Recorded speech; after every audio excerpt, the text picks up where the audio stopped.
أعوذ بالله من الشيطان الرجيم. براءة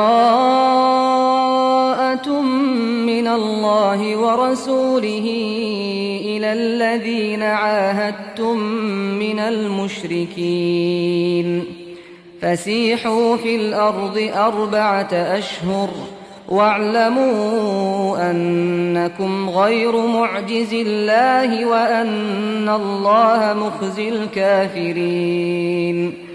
وأذان من الله ورسوله إلى الناس يوم الحج الأكبر أن الله بريء من المشركين ورسوله، فإن تبتم فهو خير لكم، وإن توليتم فاعلموا أنكم غير معجز الله، وبشر الذين كفروا بعذاب أليم.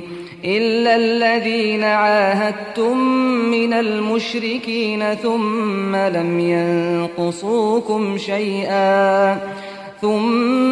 ينقصوكم شيئا ولم يظاهروا عليكم أحدا فأتموا إليهم عهدهم إلى مدتهم، إن الله يحب المتقين. فإذا انسلخ الأشهر الحرم فاقتلوا المشركين حيث وجدتموهم وخذوهم واحصروهم واقعدوا لهم كل مرصد، فإن تابوا وأقاموا الصلاة وآتوا الزكاة فخلوا سبيلهم، إن الله غفور رحيم. وإن أحد